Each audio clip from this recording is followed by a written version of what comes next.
ગલબા કાકાએ સપનું જોયું હતું કે મારા બનાસકાંઠાની બહેનોને, માતાઓને, વડીલોને એક સમૃદ્ધ બનાવવા છે, એક પશુપાલન તરફ જવા માટે જેમણે આપણને દોર્યા છે એવા ગલબા કાકાના દીકરી આપણી સામે જ્યારે લોકસભાની ઉમેદવારી લઈને આવ્યા છે તો આપણે એમનું મામેરું ભરવાનું છે.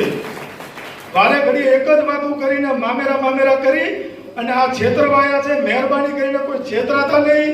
ભારતીય જનતા પાર્ટીના નિશાન ઉપર, કમળના નિશાન ઉપર આપણે બધાને મતદાન કરવાનું છે અને વાવ વિધાનસભામાં સૌથી વધારે લીડ આપી આપણે બધાનું કાર્યકર્તાઓનું માથું ઊંચું રહે એ કામ આપણે ભારતીય જનતા પાર્ટીના કાર્યકર્તાઓએ કરવાનું છે. આ બેઠેલા આગેવાનો આપ જ એવા છો કે જે ભારતીય જનતા પાર્ટીને સૌથી વધારે લીડ અપાવી શકશો. આપણે બધાય ધારશું ને તો કોઈ પેટીઓ ખાલી નથી રહેવાની, બધાય કમળથી ભરાઈ જવાના છે. તો આપણે સૌ સાથે મળી ભારતીય જનતા પાર્ટીના કમળના નિશાન ઉપર માન્ય રેખાબેન આજે તમે મારા માટે તડકો સહન કર્યો છે ને એ તડકાનું વળતર 5 વર્ષ સુધી પરિણામ આવે કે ના આવે, જ્યારે પણ તમે બોલાવો ત્યારે તમારી બેન તમારા વચ્ચે છે. તુણસોલ ગામમાં આ પહેલી વખત મારે આવવાનું નથી. વ્યસન મુક્તિમાં પણ હું આ ગામની અંદર આવેલી હતી અને આ ગામમાંથી વ્યસન મુક્તિ થાય, તમામ સમાજના યુવાનો એ ખૂબ આરોગ્યની દ્રષ્ટિએ આ બદીઓમાંથી નીકળે એવા પ્રયત્નો પણ અમે ભૂતકાળની અંદર કર્યા છે. મારે વિશેષ નથી કહેવું, આ વિધાનસભાની ચૂંટણી નથી, આ લોકસભાની ચૂંટણી છે અને લોકસભાની ચૂંટણી એટલે 14 તાલુકા છે. 14 તાલુકા એટલે આજે આ પહેલી મીટિંગ. વિધાનસભા એ 3 કે તાલુકા હોય કે 3 લાખ મતદારો હોય, પણ આ લોકસભાની ચૂંટણીની અંદર 21 લાખ મતદારો છે અને ટિકિટ જાહેર થયા પછી આ તમારી આ પહેલી મીટિંગ છે. એટલે પહેલો રાણાનો એટલે ખૂબ મજબૂતાઈથી તમે સારી મીટિંગ કરી છે. મને ખૂબ રાજીપો છે. આપ સૌને ચૂંટણી એનું જે જિલ્લા પંચાયતની સીટ વાઇઝ મીટિંગ કરશું, પણ મારે ખાલી એટલું તમને ખાતરી આપવી છે કે ચૂંટણી મને ત્યાં લોકસભાની ટિકિટ આપી એ કોઈ એક વ્યક્તિએ નથી આપી. 18 આલમની ભલામણથી તમારા બધાએ અવાજના કારણે જિલ્લા કોંગ્રેસના તમામ વડીલો અને બધાના અભિપ્રાયને લઈને આપી છે. આ ભારતીય જનતા પાર્ટીની જેમ નિર્ણય નથી કે બનાસકાંઠાના આપણા વિસ્તારના જિલ્લાના 70 જણા ટિકિટ માંગતા હતા, પણ એમાં મોવડી મંડળને કોઈ એક વ્યક્તિને 70 માં કોઈ નજરે ના આવ્યું. પણ જેને રાજકારણ હાથે કાંઈ લેવા દેવા ના હોય, ભાજપ હાથે કાંઈ લેવા દેવા ના હોય એવા ડાયરેક્ટ આપણે પેલા ડ્રોનમાં ઉતારીને ટિકિટ આપે, જેમ આમ હવામાં એ રીતે ટિકિટ આપી છે. ત્યારે આપણી જે કઈ મુદ્દા વાઇઝ વાત હોય એમાં મારે કોઈની ટીકા ટિપ્પણી નથી કરવી, પણ જયારે બહારના લોકો આવીને હાવી થતા હોય, હમણાં હું હનુમાન દાદાના દર્શન કરીને આવી ગયેલા અને કોઈ બહારના લોકો આવીને દાદા થવા માંગતા હોય તો એમને પણ હું આપના માધ્યમથી આપણી હાજરીમાં કહેવા માંગુ છું કે અમારા માટે 2 જ દાદા છે, હનુમાન દાદા અને ગણપતિ દાદા, બાકી બીજા અમારા કોઈ દાદા નથી. અને કોઈ પણ દાદા થવા માંગતા હોય તો પણ એ તમારા મગજમાંથી જે કાંઈ જે હોય કાઢી નાખજો. અને આપ સૌને એક બનાસની બેન તરીકે ખાતરી આપું છું, મારે વાવ વિધાનસભાની જનતાએ મારું મામેરું ભર્યું બાપુ મોગીલાલભાઈ નરસિંહભાઈ, પણ હવે 18 આલમ પાસે મામેરું માંગુ છું. આપણી સંસ્કૃતિ રહી છે ભારતની અને આપણા વિસ્તારની તમામ સમાજોની. કોઈ પણ બેન દીકરીને ત્યાં સારો પ્રસંગ હોય તો એના પિયરિયા, એના શેણ સંબંધી એ જયારે મામેરું લઈને જાય એનો ભાઈ, તો એમાં કોઈ એક જ ઘરના નથી થતા, તમામ શેણ સંબંધીને તમામ સમાજોને હાથે લઈને જાય. અને એટાણે મામેરું ભરતા હોય એટાણે 20 રૂપિયા, 25 રૂપિયા, 50 રૂપિયા, 100 રૂપિયા એ જયારે માંડવા મૂકે એટાણે એનો ભાઈ મુખ્ય મામેરું ભરે, પણ જે મામેરામાં લઈ ગયા હોય પણ 50-100 રૂપિયા આપતા હોય છે. એટલે મારે તમારી પાસે પૈસા નથી જોતા, હીરા નથી જોતા, માણેક નથી જોતા, કોઈ મિલકતનું મામેરું નથી જોતું, પણ 18 આલમ પાસે ઠાકોર સમાજની મુખ્ય જવાબદારી થતી હોય તો એની સાથે સંકળાયેલા તમામ સમાજને વિનંતી કરું છું કે એક વોટ આપીને ગેનીબેનનું મામેરું ભરજો એવી સૌને બે હાથ જોડીને વિનંતી કરું છું. અને તમારું મામેરું એક કુંવાસી તરીકે દીકરી તરીકે એળે નહીં જવા દઉં. મામેરાની જવાબદારી મારી શું થાય છે?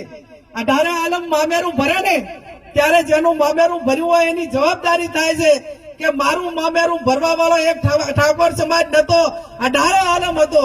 અને 18 આલમની સલામતીની જવાબદારી એના કઈ આંચ ના આવે, એને કઈ અન્યાય ના થાય, એના સુખ દુઃખની ભાગીદાર બનવું તો જ એક કુંવાસી તરીકે સાચો ન્યાય કર્યો કહેવાય.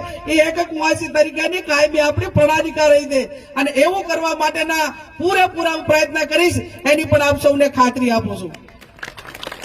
થાય તો તમારું સારું કરીશ, ટાપુ કરીશ, સુખ દુઃખની ભાગીદાર બનીશ. પણ એક નાનામાં નાનો કોઈ સમાજનો પરિવાર હશે, એની બેન હોય, એની દીકરી હોય, એના મારફત કોઈ દાદાઓ દબંગગીરી કરતા હોય, એને કોઈ દબાવવાના પ્રયત્નો કરતા હોય તો એક રાજધર્મ નિભાવવામાં પણ ક્યાંય પીછેહટ નહીં કરું એની પણ આપ સૌને હું જાહેરમાં ખાતરી આપું. જ્ઞાનીબેન એ 28 વર્ષથી ઓળખાણ તમારે નહીં આપવી પડે.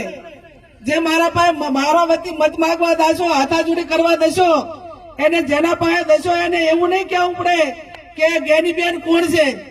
જે હશે એ તમામ બનાસકાંઠાની જનતા એ મને 28 વર્ષથી ઓળખે છે.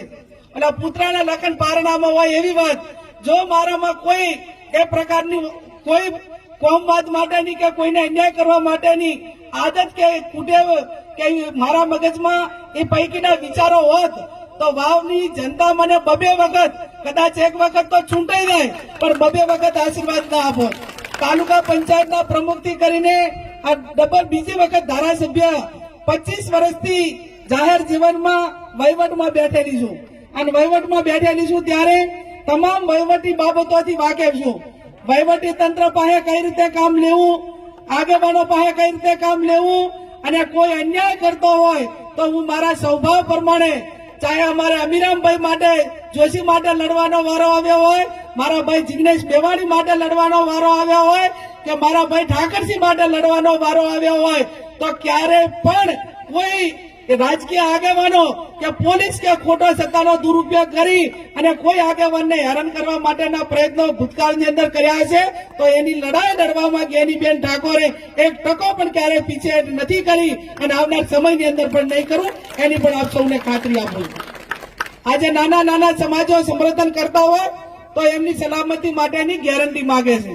હું ઠાકોર સમાજને પણ વિનંતી કરું છું કે આજ તમારી ભલે જનસંખ્યા ઘણી હોય પણ જયારે તમે હવે જવાબદાર થયા છો, આટલી વાર વાવ વિધાનસભાના તાલુકા પૂરતું હતું પણ હવે સમગ્ર જિલ્લાની અંદર જયારે તમને અગ્રેસિવ માનીને જેમ અગાઉ કહ્યું એ પ્રમાણે ઠાકોર સમાજની દીકરીને, ઠાકોર સમાજને કોઈ પાર્ટીએ ટિકિટ આપી હોય, કોંગ્રેસ પાર્ટીએ ટિકિટ આપી હોય તો આ 75 વર્ષની અંદર એ ઠાકોર સમાજને પહેલી વખત ટિકિટ મળી છે.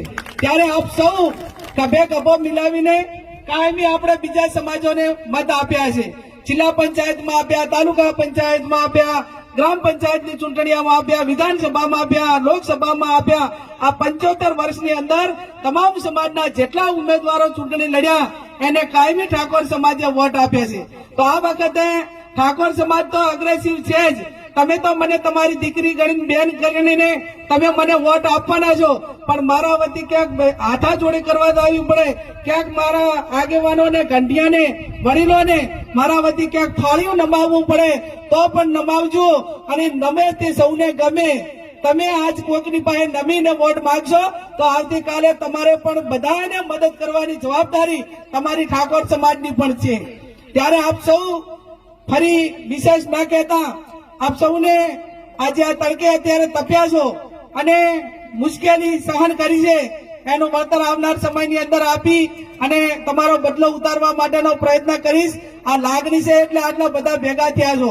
નહીતર લાગણી ના હોય ને તો બસો ખાલી થાય છે, મંડપે ખાલા ટમ પડ્યા હોય છે ને, બેહવાની ખુરશીઓ હોય ને તો ખુરશીઓ ખાલી ખમ પડી હોય છે. પણ હું જાણું છું કે તમારો પ્રેમ છે, સ્નેહ છે, લાગણી છે અને લાગણી છે એટલા માટે કરીને આ તડકે તપો રહ્યા છો અને એની કદર એ અમારા દિલમાં તમારા માટેનું કાયમી સ્થાન રહેશે એની પણ આપ સૌને ખાતરી આપું છું. ફરી જે પ્રમાણે ચૂંટણીનો કાર્યક્રમ થાય એ પ્રમાણે તમારા લોકો બધા જ વચ્ચે આવવા માટેનો પ્રયત્ન કરીશ. પણ આજ જે રીતે તમે બધા અહીંયા આ મિટિંગમાં આવ્યા છો એને ડબલ તાકાતથી ફોર્મ ભરવાનું હોય ત્યારે રામચંદ્ર ભગવાનને લંકા જવા માટે સેતુ બાંધવાનો હતો. એ ખુદ ભગવાન હતા. એ ધારે તો બધું કરી શકતા હતા, પણ આપણને સૌને પ્રેરણા પૂરી પાડવા માટે કરીને એમણે વાનર સેનાથી કરીને એક નાનામાં નાની ખિસકોલી એક દરિયામાં બુરવા માટે રામચંદ્ર ભગવાનને મદદ કરી દીધી. ઘડીક રેતમાં આળોટે ને વળી પાણીમાં પડે, રેતમાં આળોટે ને પાણીમાં પડે. ત્યારે બધા એની મસ્કરી કરતા હતા અને મસ્કરી કરતા ત્યારે રામચંદ્ર ભગવાનની નજર ખિસકોલી ઉપર ગઈ અને આજે પણ એને રામચંદ્ર ભગવાને એટાને એમના આત્માને એટલો સંતોષ માન્યો કે એક નાનું પ્રાણી, નાનું એક જીવ એ પણ મને આટલી એક દિલથી મદદ કરી રહ્યો છે. અને એ ટાઈમે ખિસકોલી આપી સામે લોકો જે મસ્કરી કરતા હતા એને જવાબ આપ્યો કે મારી ભાવના ભલે હું કામ ઓછું કરી ગયું પણ મારી ભાવના એ આ અસત્ય અમે સત્યની લડાઈ લડવામાં રામચંદ્ર ભગવાનને મદદ કરવાની છે. મારાથી દરિયો બુરાય કે ના બુરાય પણ ઇતિહાસમાં મારું નામ એ રીતે આવે કે રામચંદ્ર ભગવાન એ રાવણ સામે લડતો હતો, અન્યાય સામે લડતો હતો. કોઈ બેન દીકરી અને એના સામે કરીને કોઈ આંખ ના ઉઠાવે એના માટે લડતો હતો. એ લડાઈમાં મારું યોગદાન જેટલું ખિસકોલી જેટલું તો ખિસકોલી જેટલું. એટલે મારો કહેવાનો અર્થ એટલો જ છે, ભલે ઠાકોર સમાજ ગમે એવડો મોટો હોય પણ તમે બધાની મદદ લેજો. નાનામાં નાનો સમાજ હોય એ સમાજને તમારી સાથે લેજો અને એ સમાજ તમારી સાથે રહીને આ એક અસત્ય સામે સત્યની લડાઈ લડવાની છે. એ સત્યની લડાઈમાં તમે બધા સહકાર આપજો. એ જ શબ્દ સાથે ફરી આપ સૌ અહીં મોટી સંખ્યામાં હાજર રહ્યા એ બદલ આપ સૌનો ખૂબ ખૂબ હૃદયપૂર્વક આભાર માનું છું.